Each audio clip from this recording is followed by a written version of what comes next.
باری دیگر درود دوستان، اکنون برمیگردیم با پایت دومی رقابت دسته‌های برقچی و کوکتوش. یادآور میشیم که این بازی در دایره مسابقات لیگ اولی در دور هفتم برگزار گشته است که قسمت اول با حساب 1-2 به نفع دسته کوکتوش به نفع دسته مهمانان خاتمه یافت. اکنون قسمت دوم رقابت آغاز می‌گردد دوستان عزیز و میبینیم که فوتبال بازان برقچی از مرکز میدان توپ رو به بازی در آوردند. همچنین اینجا یک تغییرات به نظر رسید در هیئت این دسته و چگونه که در خاتمه نیمه اول قید کردم. مبین ارگاشف اکنون پس از اون همه بازی به برای خطی هجومی دستش با تصمیم اومد که یا اینکه تصمیم گرفت که اکنون در خط حمله تغییرات وارد نماید. در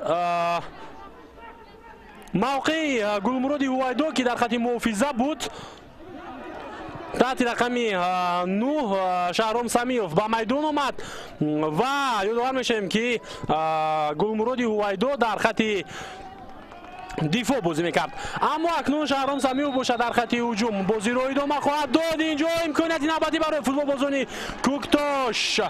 بازم این وضعیت برطرف کرده می شود و این اولین هجومی خوفناک از جانب دسته کوکتوش بود در قسمت دومی دیدار. عبدالرسول معرفی گل دومی دسته کوکتوش اینجا از کناری راست خط حمله دستش پرتافت کرد و داخل جریمه گاه و در آخرین فرصت ها ضیاءالدین فضیل توپ را زده از میدان بیرون نمود.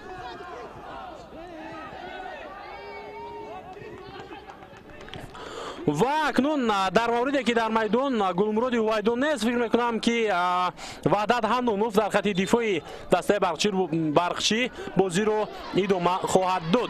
بار دیگر توجه میکنیم به هیئت دسته ها. شروع میکنیم این بعد از هیئت دسته کوکتوش. دروازه‌بان تحت رقم 1 بهاءالدین خالقов، 10 شاهنظر نظرов، 18 سیراج‌الدین گلمرادov، 17 احتم خالبویف.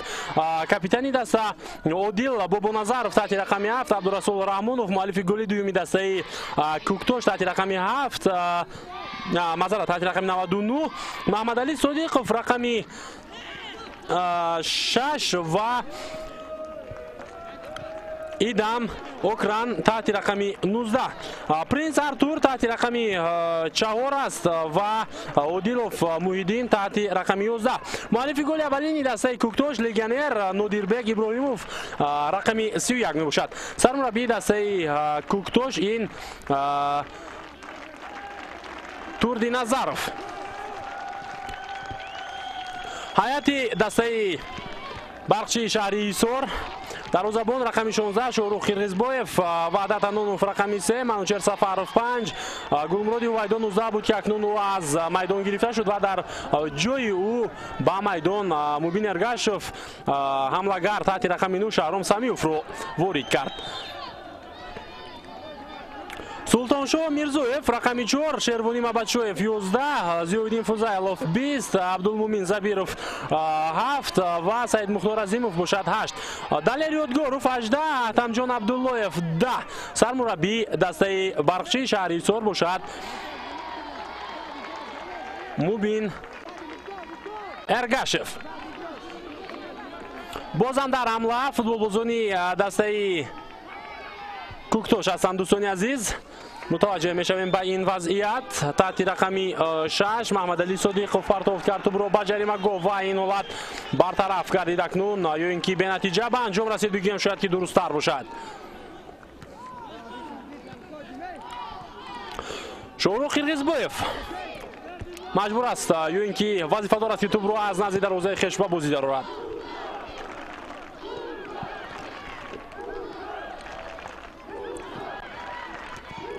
در نیمه اول فوتبال بازانی دسته کوکتوش خیلی هم بازی خوب نشون دادن نسبت به دسته برقچی و در حمله ما واقعا هم بازی با موفقیت دسته کوکتوش رو در قسمت اول شاهد گردیده بودیم و الکی 5 دقیقه نیمه دوم رو نیز با چنین بازی های زیبا آغاز کردن فوتبال بازانی کوکتوش و تا جای ادامه نیز داده ایستادن. در این حال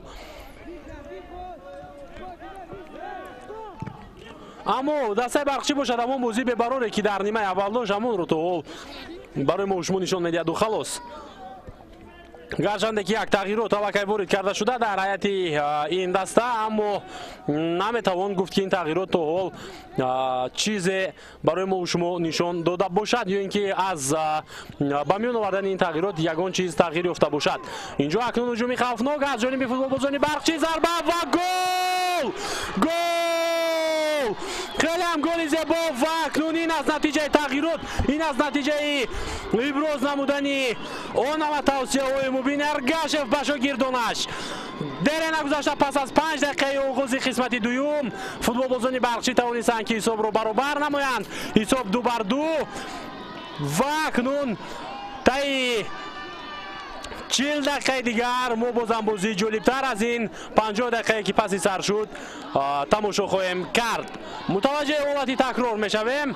Шаҳром Самиёв дар дохили ҷаримагоҳ мунтазир буд, вале партофти Далер Ёдгоров капитани даста андаке баландтар буд ва дар ин вазъият Аҳтамҷон Абдуллоев муваффақ шуд ки тӯбро бо сар вориди тури дарвозаи Баҳоуддин Холиқов намояд.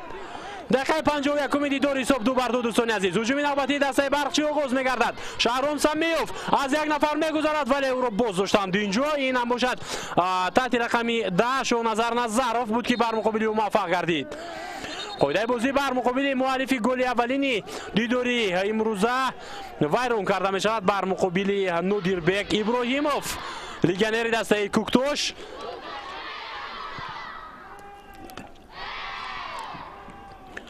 و اکنون تلاشی نوبتی فوتبالبازی کوکتوش برای آغاز نمودن هجوم.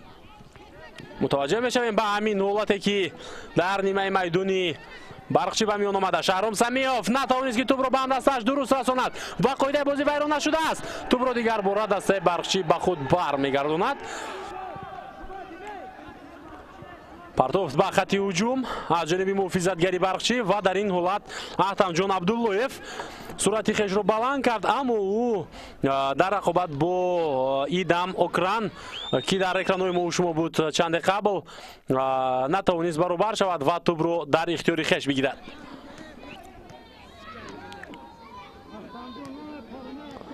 мухлисони дастаи Барқчӣ дар экранҳои мо шумо буданд, гарчанде ки шумораашон хеле кам аст, вале ҳамин ки онҳо ҳастанд фикр мекунам кофӣ аст барои футболбозони Барқчӣ то ин ки бозам шавқу ҳавасашон зиёд гардад.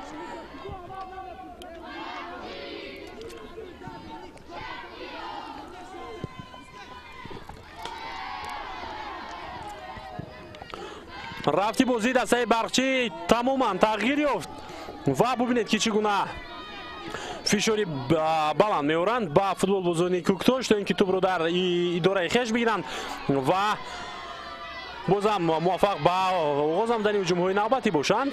Аммо дар ин ҳолат акнун Абдурасул Раҳмонов таваҷҷӯҳ мекунад ба хати ҳуҷум. зарбаи Абдурасул бо пои чап баргардонида мешавад. Шервони Мабадшоев аз по ҳафтид ва аут ба нафи футболбозони Куктош аст дар ин ҷо.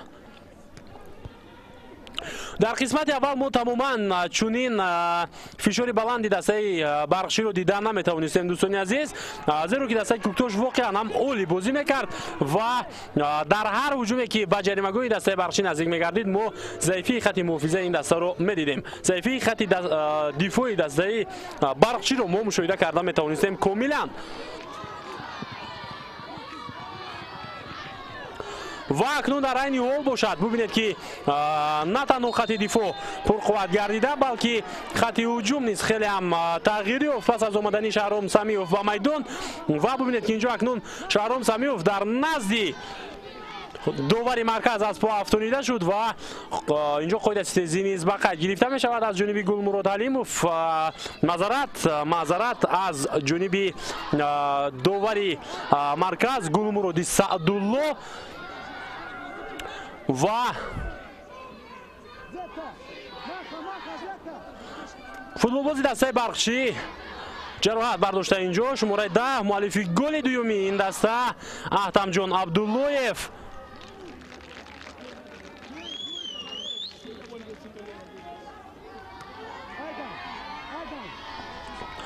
табиби даста бошад ҳарчи зудтар бояд ки ба ӯ кӯмак расонад ва дар экранҳои мо шумо Шаҳром Самиёв қарор дошт ки хелеам талоши хуб кард пас аз оне ки ӯ ба майдон омад. аллакай 10 дақиқа паси сар гардид ва воқеан ҳам омадани ӯ ба ҳайати дастаи Барқшии шаҳри Ҳисор натиҷа овард, зеро ки хати ҳамла пурқувват гардид ва ҳамчунин хати муҳофиза. пас он футболбозони Барқшӣ тавонистанд ки голи дуюмро ба самар расонанд. ёдовар мешавем ки пас аз омадани Шаҳром Самиев дар мавқеи Гулмуроди Ҳувайдо дар мавқеи муҳофизатгари дастаи Барқшӣ Шаҳром Самиев ба хати ҳуҷум таваҷҷӯҳ кард ва Ваҳдат Адонов ки бештар дар нимаи аввал ҳамчун ним муҳофизатгар бозӣ мекард ва таваҷҷӯҳ танҳо ба ҳамлаҳо дошт, ба хати муҳофиза оварда шуд ва ин футболбоз асосан Ваҳдат Адонов дар хати дифо бозӣ мекунад ва дифоъкор низ ҳаст. пас аз омадани ӯ ба хати муҳофиза хелеам рафти бозии дастаи Барқшӣ тағйир ёфт ва акнун вазъияти стандартӣ барои шогирдони Мубин Эргашев.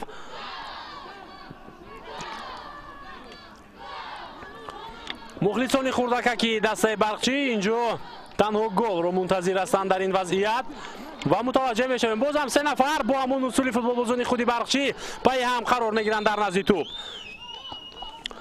Талер Ёдгоров низ зарба намезанад ва зарба акнун аз ҷониби футболбози сеюм Аҳтамҷон Абдуллоев омодааст ки ба майдон барояд дар ин вазъият пас аз оне ки ӯ ҷароҳат бардошта буд ва омадан замон бубинед ки тӯбро ба дастаи Барқшӣ бармегардонад Аҳтамҷон. имконият барои оғоз намудани ҳуҷуми навбатӣ аммо Шервонӣ Мабадшоев натавонист ки тӯбро дар назди пои хеш нигоҳ дорад ва ҳуҷуми дасташро оғоз намояд. талоши футболбозони Кӯктош партофти хеле амонӣ ба Абдурасул Раҳмонов зарбаи Абдурасул ва дигар бора инҷо тӯб равон карда мешавад ҷониби дарвозаи Шоҳрух Қирғизбоев. зарбаи дуюм аз ҷониби Маҳмадалӣ Содиқов буд аммо хелеам баланд. тағйироти аввалин дар ҳайати дастаи Кӯктош низ мазарат ин тағйирот дар ҳайати дастаи Барқшӣ аст. тағйироти дуюм ва Аҳтам Абдуллоев аз майдон гирифта мешавад ва дар мавқеи ӯ акнун таҳти рақами 17 Нуриддин Ҳамроқулов ба майдон меояд.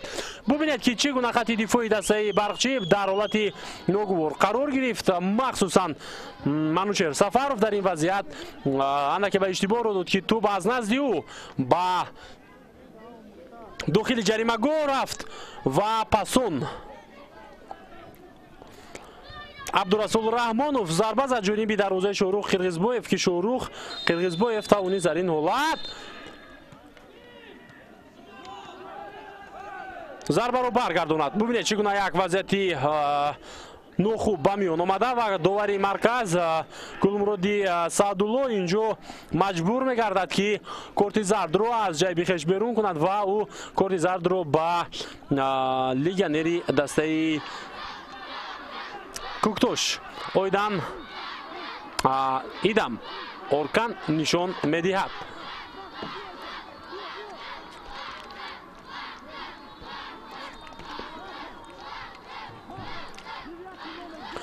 Далер Ёдгоров дар назди тӯб қарор мегирад бо ҳамроҳи Шервонӣ Мабадшоев ва аз ин вазъияти стандартӣ фикр мекунам Далер Ёдгоров истифода хоҳад кард ё ин ки кор хоҳад гирифт. мутаваҷҷеҳ мешавем ба ҳамин вазъият. партофти Далер Ёдгоров ба ҷаримагоҳ рақобат дар дохили ҷаримагоҳ аммо барои ҳамлагарони дастаи Барқшӣ чизе даст надод дар ин ҳолат. Баҳовиддин Холиқов тӯбро дошта гирифт.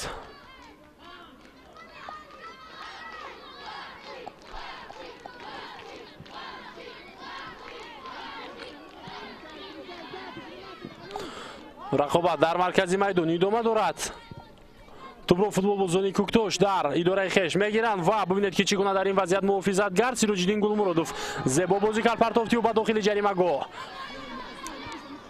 талошҳои Муҳиддин Одилов хеле хуб ба назар расид дар ҳамин вазъият پس از پرتوفتی سیروجیدین، اما دروازه‌بان اولین شده به توپ رسید. شهرام سمیوف او میتواند که توپ را در اختیار خویش نگاه دارد، اما دو محافظتگر که بر مقابلش آمدند دیگر از دست او کار بر نآمد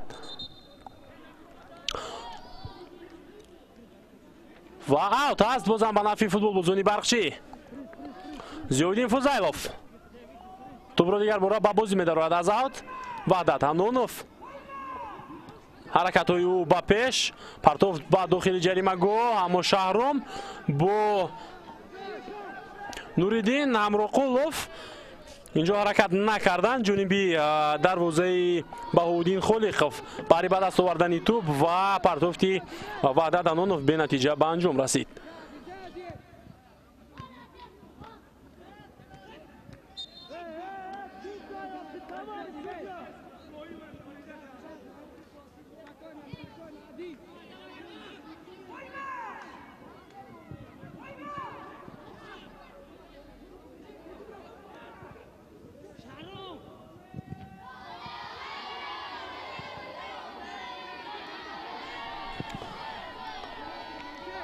کوشش های نوبتی فوتبال بازونی کوکتوش. عبدالرسول بازم از کناری راست توجه به حمله کرد ولی او موفق نشد که هجوم را آغاز نماید. توپربایی در مرکز میدان در اجرای فوتبال بازی دسته کوکتوش که شماره 6 است. این محمد علی صدیقوف است و او توانست که توپ را به دسته خود برگرداند. عبدالرسول نه معذرت این کاپیتان احتم خلبویف بود.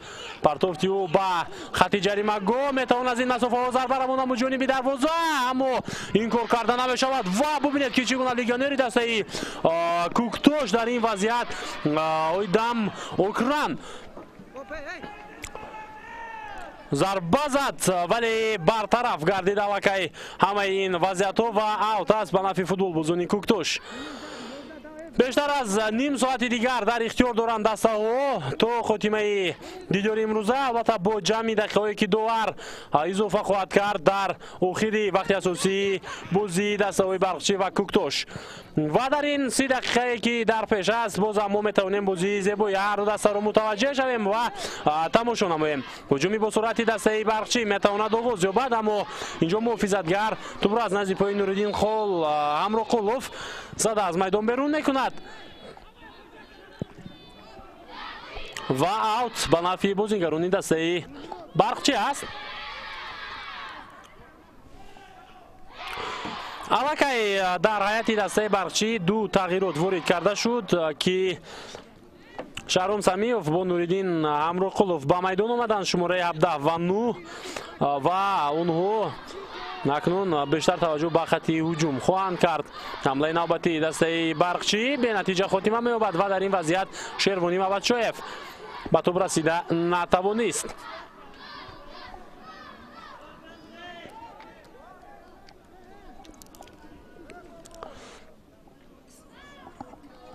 مبین ارگاشف همچنین بازم امکانیت دارد که یک تغییرات دیگر در دیدار امروز وارد نماید. شهرام سمیوف توپ رو میره باید از حریف و شیروانی گزارشی او از محافظتگر از سیروجیدین گلمرادوف، اما توپ از میدان بیرون شد در این وضعیت و گفتیم که مبین ارگاشف میتواند که یک تغییرات دیگر رو در حیات دسته برقچی شهریسور وارد نماید.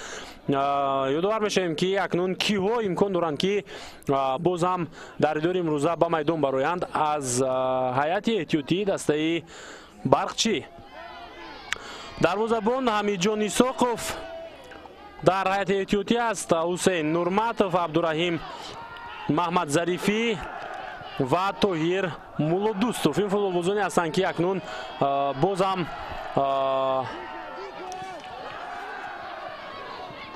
میتوانند که در دیدار امروزه به میدان آیند.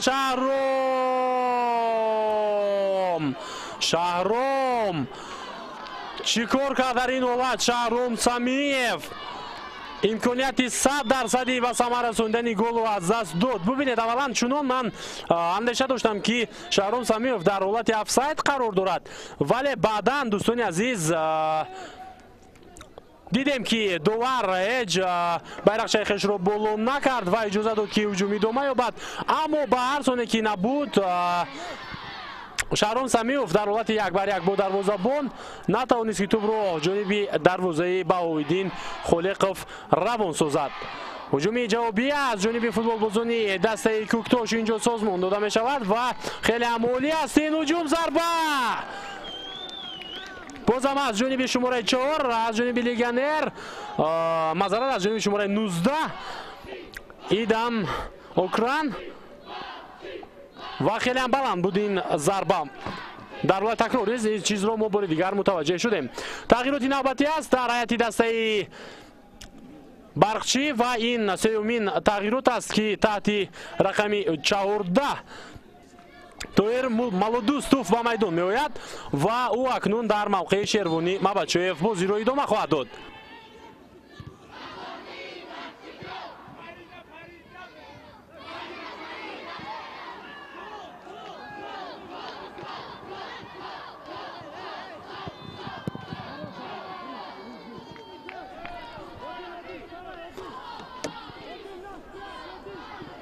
акнун инҷо талош мекунанд футболбозони Кӯктош то ин ки бозам ҳуҷуми хешро оғоз карда бошанд ва ҳамин тавр низ мешавад. партов ба хати ҳамла аз канори рост. Абдурасулро ин навбат иҷоза надод Султоншоҳ Мирзоев то ин ки дар ҳуҷум муваффақ гардад ва Ваҳдат Анонов бошад тӯбро зада дур карда аз ҷаримагӯҳи дастаи худ. Султоншоҳ Мирзоев пас аз вайрон шудани қоидаи бозӣ акнун аз вазъияти стандартӣ тӯбро ба бозӣ хоҳад даровард. аввалин тағйирот дар ҳайати дастаи Кӯктош дар идори имрӯза ба миён меояд. таҳти рақами 11 Муҳиддин Одилов легионери дастаи Кӯктош аз майдон берун мешавад ва шумораи 63 легионери дигар Саидхоҷа Муҳаммадшарифӣ ба майдон мебарояд.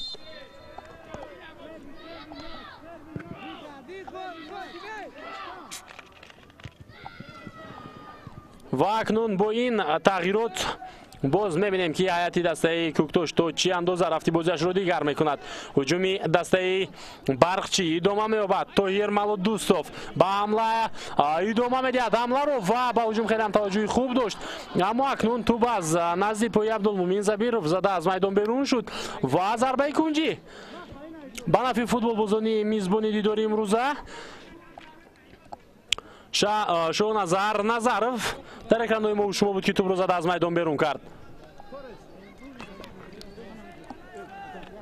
Далер Ёдгоров чуна мешавад ки бозам дар вазъиятҳои стандартӣ вазифадор аст ки тӯбро ба бозӣ дарорад ва хеле ҳам партофтои хуб дорад ин футболбоз.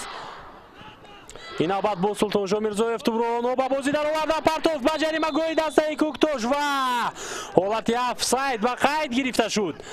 вагарна хеле ҳам лаҳзаи зебо буд. ҳам талоши дарвозабони дастаи Кӯктош Баҳоиддин Холиқов ва ҳам талоши Саид Мухтор Азимов хеле хуб ба назар расид дар ҳамин ҳолат. ва ҳуҷуми навбатӣ Тоҳир Малодустов партофти ӯ ба Шаҳром. Шаҳром имкон пайдо накард ки зарба анҷом диҳад ва тӯбро аз даст низ доду. як ҳаракати хеле зебо кард ва мехост ки зарба анҷом диҳад, аммо тӯбро аз даст дод.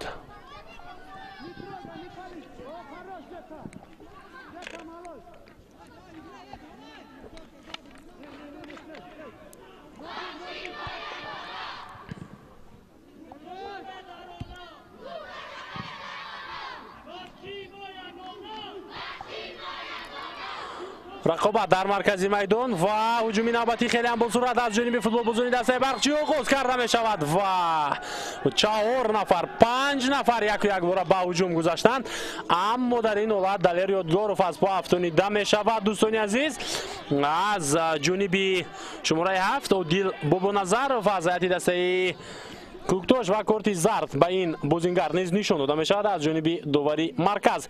мутаваҷҷеҳи ҳолати такрор мешавем. хеле ҳам шадид инҷо бархурд буд миёни Одил Бобоназаров ва Далер Ёдгоров ва бубинед ки акнун Далер Ёдгоров чӣ гуна аз по афтонида шуд. ӯ бидуни кӯмаки табибон, яъне Далер Ёдгоров наметавонад ки ба по бархезад.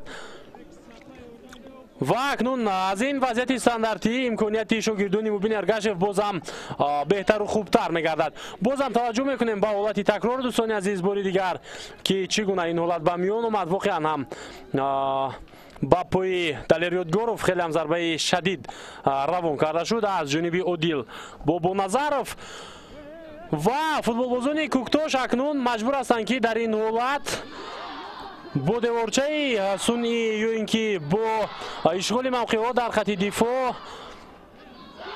ба он тарзе бозӣ намоянд ки ин ҳама пайи ҳам истоданҳои футболбозони дастаи Барқчӣ натиҷае надиҳад барои дастаи мизбон. Мебинем ки бозам бо ҳамон усуле ки қаблан кор мегирифтанд футболбозони Барқчӣ 4 нафар пайи ҳам меистанд. Тоҳир аз болои тӯб мегузарад. Футболбози дигар, футболбози сеюм, футболбози чаҳорум тӯбро ба бозӣ медарорад ва бозам имконияти анҷом додани зарба ба ваҳдат пайдо намегардад. Партов ба дохили ҷарима гол. ҳолати офсайд аст ё на? На, ҳолати офсайд набуд, аммо довар хеле наздик буд ба ин ҳолат ва таваҷҷӯҳи хеле ҳам хуб дод ки дарвозабони дастаи Куктош Баҳоиддин Холиқов ба иштибоҳ роҳ надиҳад дар он ҳолате ки тӯбро дошта мегирад. Талоши навбати футболбозони Барқчӣ. Партофте ки ҷониби Нуриддин Ҳамроқулов буд, ноаниқ буд ин партофт ва тӯб аз майдон берун мешавад акнун. ва дар ҳолате ки дарвозабони дастаи Куктош Баҳоиддин Холиқов ҳуҷуми дастаи Барқчиро бартараф кард, ӯ ҷароҳат низ бардоштааст. китфи хеш ва ин чиз дар наворе ки аз канор буд барои мо шумо хуб маълум гардид.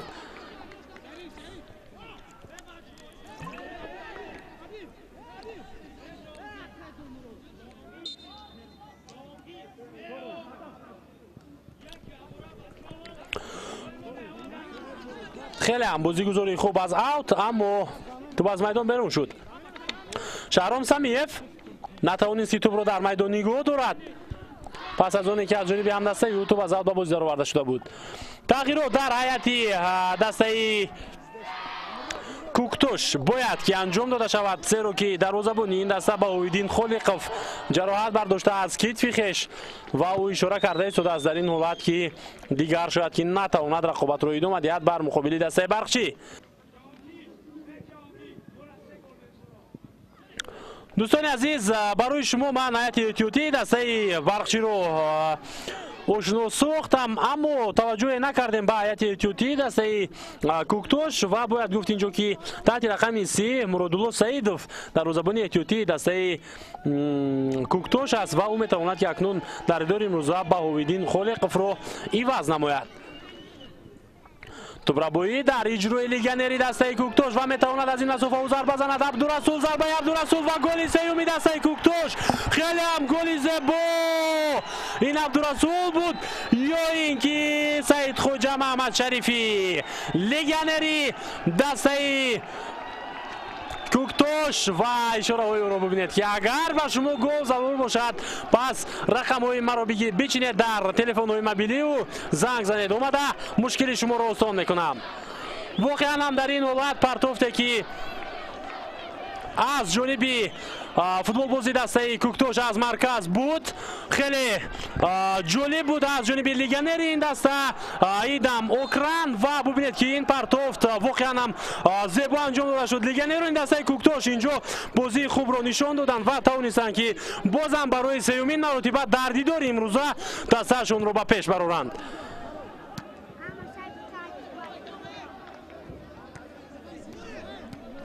دقیقه 74 دیدار، 15 دقیقه دیگر و بیشتر از اون دسته ها در اختیار دارند و رقابتی بازم با سرعت رو ما البته منتظر هستیم که از جانب هر دسته ببینیم، مخصوصا از جانب دسته برقچی پس از اونه که سومین مرتبه این دسته عقیب میماند از دسته کوکتوش محض در دیدار امروزه. یادآور میشیم که در قسمت اولا نودیربек иброимов لیگنری دسته کوکتوش توانست که حساب رو 1-0 نماید و بعدا گل جوابی در دقیقه آخر قسمت اول از جانب سعید مختار عظیمov زده شد از هیئت دسته برقچی که حساب 1-1 گردید و در نیمه якум дар дақиқаҳои охир бозам голи дуюми дастаи Куктошро Абдурасул Раҳмонов ба самар расонида буд ва бо ҳисоби 2-1 Куктош қисмати аввалро бо бартарӣ ба анҷом расонида буд. Ва акнун дӯстони азиз, замоне ки мегӯем Куктош қисмати аввалро бо бартарӣ хотима дода буд, пас чунин сухан ба андешаи ҳар яки мо меояд ки Куктош метавонад ки қисмати дуюмро бо бартарӣ анҷом диҳад ҳамчунин. аммо дар нимаи дуюм дар 5 дақиқаи вақти асосии қисмати дуюм дар дақиқаҳои нахуст пас аз омадани Шаҳром Самиев ба майдон футболбозони Барқшӣ рафти бозиашонро хеле тағйир доданд ва тавонистанд ки голи дуюми худро ба самар расонанд. муаллифи голи дуюм Аҳтамҷон Абдуллоев буд дӯстони азиз аз ҳайати дастаи Барқшӣ. вале акнун дар дақиқаи 74-уми рақобат мо дидем ки чӣ гуна гол ба самар расонида шуд аз ҷониби футболбозе ки дар нимаи дуюм ба майдон омада ба ҳайати дастаи Куктош.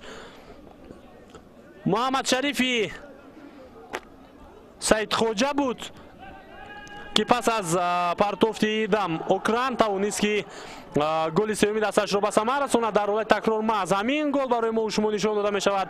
бубинед ки 4 муҳофизатгар танҳо ба як самт ҳаракат карданд аз ҳайати дастаи Барқшӣ ва дар ин вазъият аз канори дигар бубинед Абдурасул Раҳмонов дар мавқеи воқеан ҳам озоди 100% қарор дошт.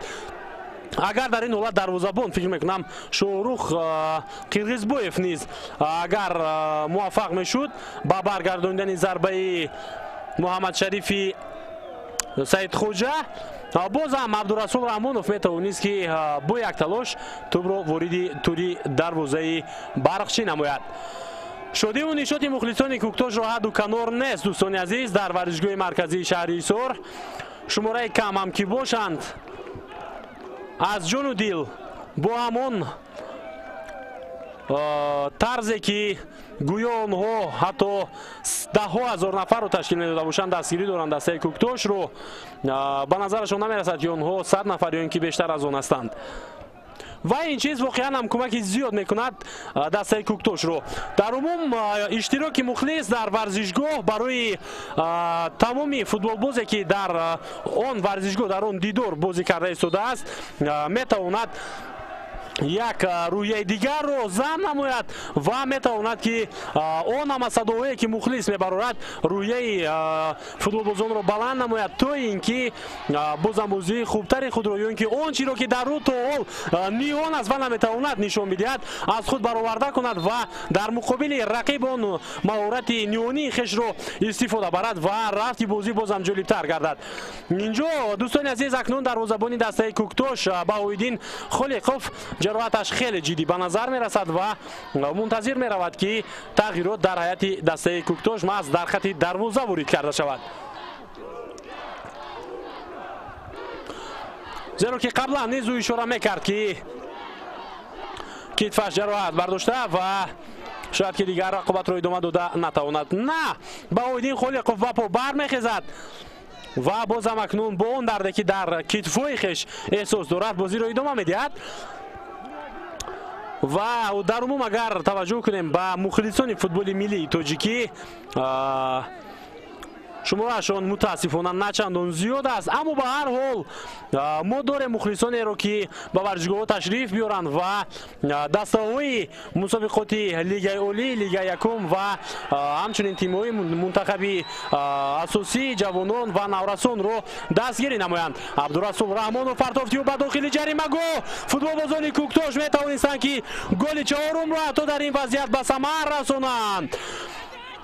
ва аз тамоми шумо тамошобинони гиромӣ даъват ба амал меорем ки дар ҳолатҳое ки фориғ аз кору пайкори хеш ҳастед ба варзишгоҳҳо ташриф баред ва дастаҳоро дастгирӣ намоед ва саҳми худро дар беҳтар намудани сатҳи футболи миллӣ гузоред, то ин ки дар оянда футболи кишвари мо низ ба монанди аврупо, ба монанди дастаҳое ки дар аврупо бозӣ мекунанд ё ин ки иштирок мекунанд дар мусобиқотҳои اروپایی در سطح عالی‌ترین باشد و ما نیز از چنین فوتبال داشتن افتخار نماییم. البته در این راه یکی از قسمت‌های مهمترین برای تمامی ساحه فوتبالی مملکت ما این دستگیری مخلص است و باوری داریم که مخلصان در حالت‌های بیرون از کار و پیکار خویش به ورزشگاه تشریف میبرند و دسته‌ها رو دستگیری می‌نمایند. اینجا باشد توپ رو بازم فوتبال بازانی کوکتوش در نیمه میدانی خویش در اختیار خود میگیرند و اینجا چنان به نظر میرسد که شاهنظر نظرов جراحت برداشته. بله شاهنظر نظرов است که از پا افتاده و او شاید که به طبیبان نیز نیاز داشته باشد. متوجه حالت تکرار میشویم. دلیر یادگورف قاعده بازی رو ویران کرد. بله دلیر یادگورف در این حالت 100% قاعده بازی رو ویران کرده بود بر مقابل شاهنظر نظرов.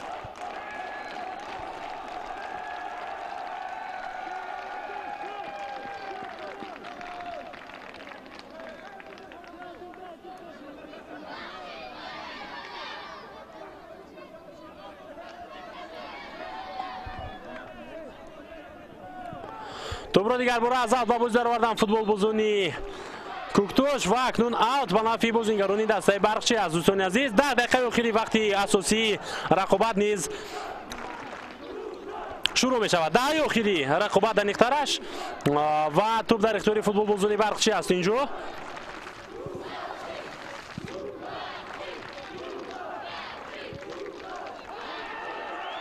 اینجا تلاشی نوبتی فوتبال بازانی کوکتوش خیلی خوب به نظر میرسد. عبدالرسول میتواند که هجوم رو ادامه دهد ولی چون سه نفر بر مقابل او بودند توانستند که توپ رو از نزد پایش زده بگیرند. تلاشی بازیگرانی دسته برقچی نوریدین امروقلوف تو آخرین فرصت ها تلاش کرد تو اینکه به توپ رسد اما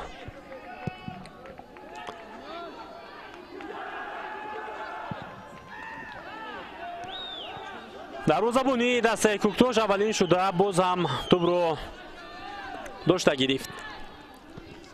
دوستان عزیز بار دیگر یادآور میشویم که در عین حال دسته کوکتوش در زینه پنجم قرار دارد در جدول عمومی مسابقات لیگ عالی مملکت. هجوم نوبتی دسته برقچی وحدت است در خط حمله ولی حالت افساید اینجا به قید گرفته می شود. اگر در موقع وحدت شهرام کوشش میکرد که هجوم رو ادامه دهد پس فکر میکنم که بدونی به قید گرفتن حالت افساید حمله دسته کوکتوش ادامه میافت. اما ببینید که در این حالت شهرام به توپ نرسید و همزمان توپ به دست وحدت حنانوف برخورد. کوکتوش گفتیم در 5 بازی 6 امتیاز به دست آورده، یک پیروزی، یک مغلوبیت و 3 مساوی دارد و در این شماره بازی ها و در این نتیجه دسته کوکتوش 5 توپ به دروازه رقیبان زده بود و 4 توپ از توری دروازه خویش گرفته بود. اما اکنون با این نتیجه که امروز در تابلوی ما شما است که حساب 2-3 دسته کوکتوش شماره گل‌های به دروازه خود سر داده‌اش رو به 6 رسونید و شماره گل‌هایی که به دروازه رقیبان زده است به 8 رسید. از هیئت دسته کوکتوش در بم زده می شود یا نه در این حالت؟ نه، برطرف می شود توپ از نزد دروازه کوکتوش. هجوم همون ادامه می‌یابد. شهرام در داخل جریمه گاه تلاشش رو ادامه می‌دهد و یک بار 2-3 فوتبال باز در زمین می‌خوابند. اینجا داوری مرکز هر چیز زودتر بازم توجه به همین حالت که به میان آمده است می‌کند. یک دیگر مفهمی میانی فوتبال بازونی برقچی و کوکتوش، مخصوصا میانی شهرام سمیف و عادل بابانظرов و میان میآید. ببینید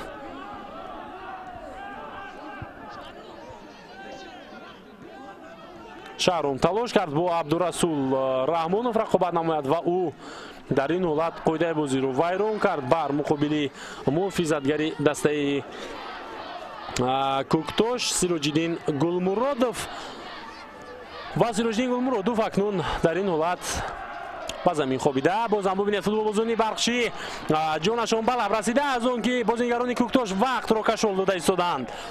اما چنین نیست. در حقیقت شهرام سمیوف خود بازی رو ویران کرد و دو فوتبالباز برقچی در عین حال یک باره جراحت برداشتند. دسته برقچی باشد در زینه هشتمی جدول است. در 5 بازی تنها یک امتیاز با دست آورده و 4 مغلوبیت دارد. این دسته تنها یک مساوی. در 5 بازی دسته برقچی نتوانسته بود که بعد دروازه رقیبان حداقل یک گل وارد کند و 5 مرتبه توپ را به طور دروازه خویش سر داده بود.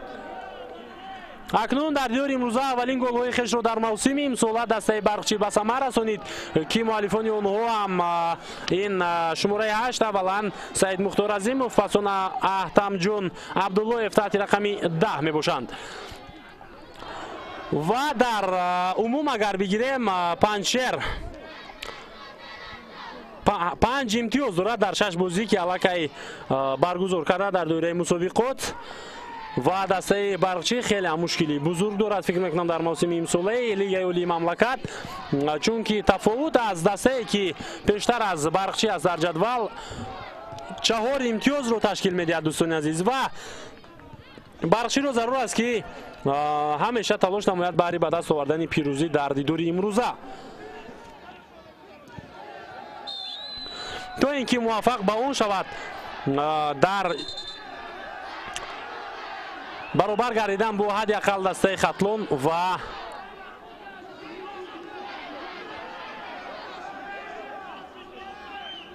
پنجشیر.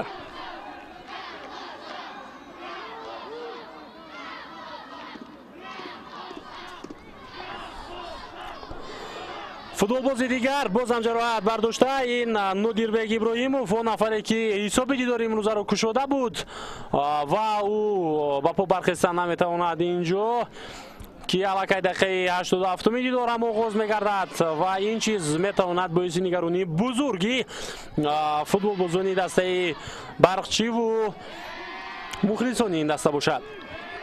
سلطان شاه میرزایف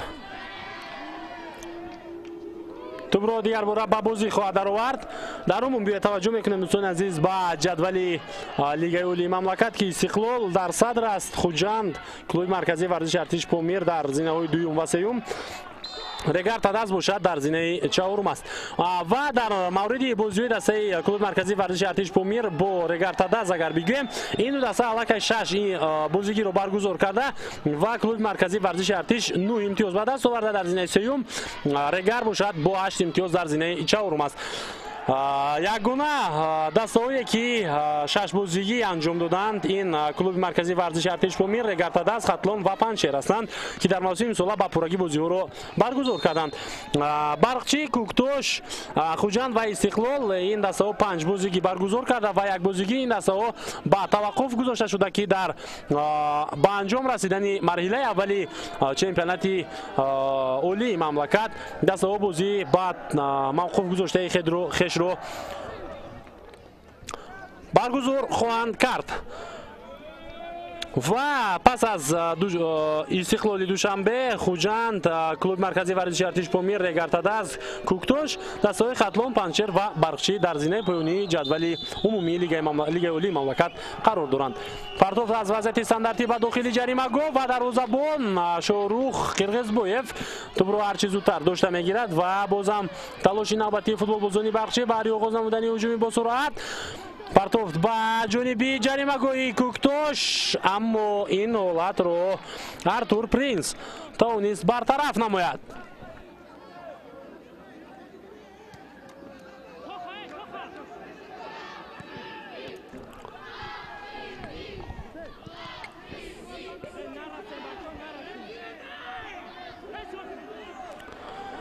دقیقه 89 رقابت پسی سر شده ایستاده است دوستان.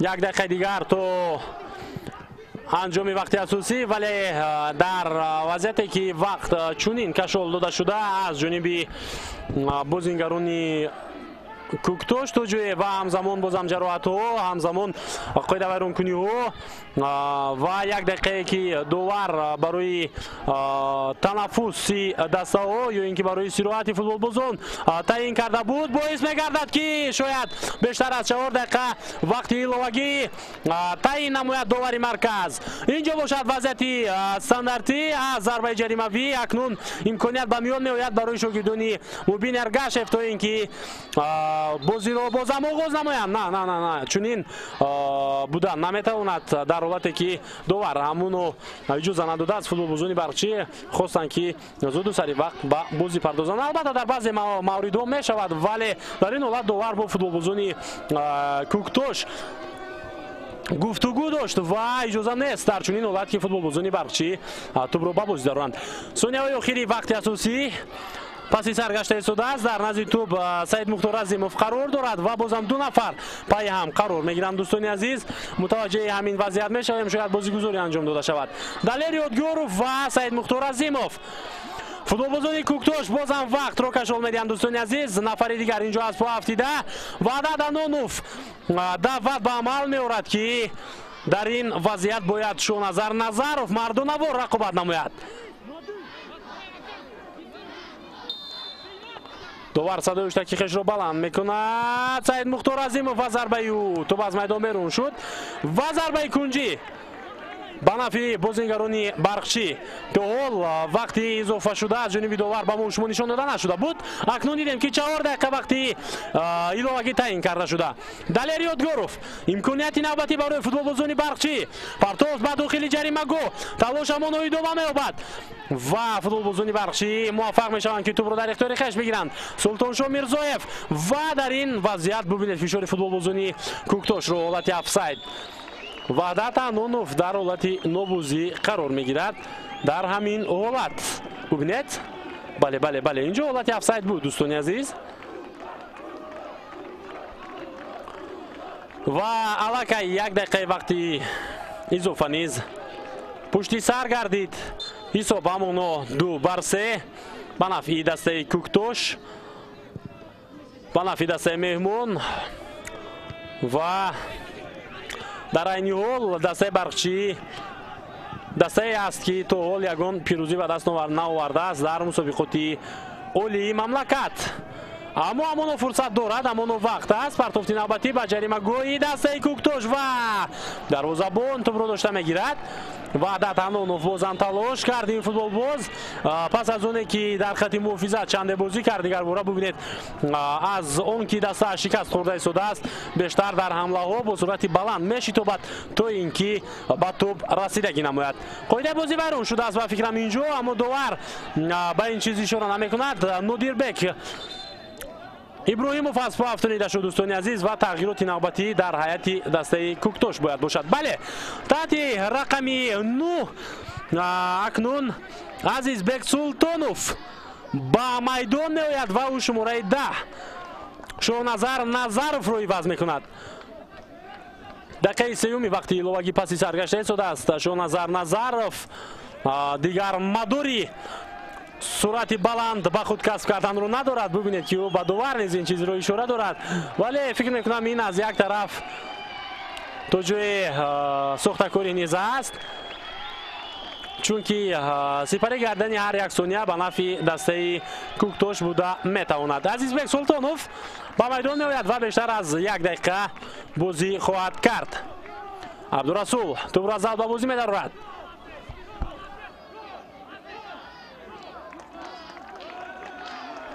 бозам аут ба нафъи футболбозони Куктош. Абдурасул дигар бора тӯбро аз аут ба бозӣ медарорад. 1 дақиқаи дигар боқӣ монда то баланд гардани садои уштаки довар.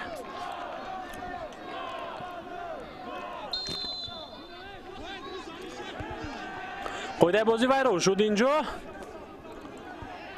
дастаи Куктошро зарур аз зарамин 40 сонияи дигар талош намояд ба ҳар ёне ки ҳадди аққал ҳисобро баробар созад ва حداقل در موسم امسال در دور هفتم دومین مساوی خش رو به قید بگیرد در رفت بازی‌های خود. اما چنین نیست. باز هم ما در هجوم دسته کوکتاش رو می‌بینیم. باز هم در داخل جریمه گویی دسته برقچی می‌بینیم که فوتبال بازی کوکتاش با تو بستند و میتوان از این مسافت ضربه زد. اما گزارش‌های زیبا بازی همون ادامه می‌یابد. ببینید چگونه دریبلینگ زیبا از خود سیراج الدین نشان می‌دهد. الکی وقت به انجام رسید دوستان عزیز. فکر میکنم داور نیز به ساعتی خش نظر کرد، شاید اجازه برای سازمان دادن یک هجوم دیگر داده شود. بله پرتوف به داخل جریمه گویی کوکتاش، نه این چیز برطرف میگردد. وقت نیز به انجام رسیده، دسته کوکتاش به پیروزی میرسد دوستان عزیز. باز هم اجازه میدهد داور که فوتبال بازی کوکتاش یک حمله دیگر رو آغاز نمایند. عزیزبek سلطانов به حمله میرود. پرتوفتی او ضربه از جانب محمد شریفی سعید خوجا. وقت به انجام رسید دوستان عزیز. حساب 2-3 دسته کوکتاش در سفر در خانه برقچی شهریسار پیروزی به دست آورد و با تلاش‌های زیاد با نشان دادن بازی زیبا 3 امتیاز رو به دست آورد. اکنون پس از این پیروزی شماره امتیازهای دسته کوکتاش با 9 میرسد و اکنون کوکتاش شماره امتیازش رو با کلوبی مرکزی ورزشی ارتش برابر می نماید. اینجا شاهرخ قرغزبویف در اکران‌های ما و شما، اون نفری که در دیدار امروز 3 گل رو بعد دروازه خویش سر داد با ما و شما نشان داده می شود که خیلی هم حسرت زده است در این وضعیت. دسته برقچی یک امور خیلی بدی خش رو توانست که محض در همین دیدار بیش کند. این بود که تا حال به دروازه رقیبان گل نزده بود و موفق به زدن 2 گل گردید او.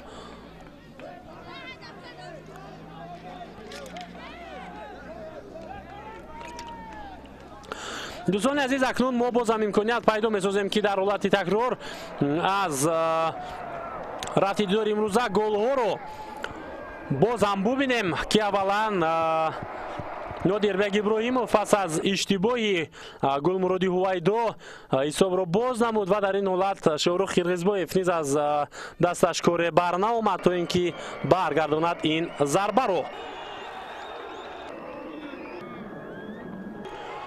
بعدا گل جوابی در اجرای فوتبال بازی برقچی بود که در این حالت گل جوابی و اولین دسته برقچی رو در موسم امسال شماره 8 سید مختار عظیمov پس از چنین بازیگزاری زیبا که شیروانی مبدشویف با عبدالمومین زبیروف انجام دادند به ثمر رساند و متوجه میشیم که این دو فوتبالباز شیروانی و عبدالمومین چگونه امکانیت به میان آوردن برای سید مختار.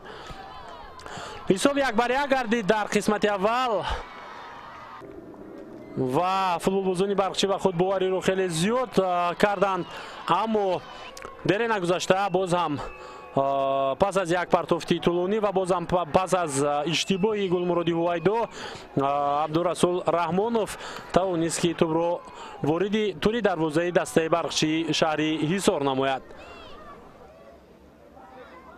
قسمت اول رو بازیگران دسته مهمان با برتری با حساب 1-2 خاتمه دادند و در 15 دقیقه تنفس فوتبال بازی دسته برقچی معذرت دسته کوکتاش و همراه با مخلصانشون خیلی شاد بودند، ولی دیر نگذشته در آغاز قسمت دوم باز هم دسته برقچی موفق به برابر نمودن حساب گردید که مؤلف گل نوبتی احتمجان عبداللهیف بود.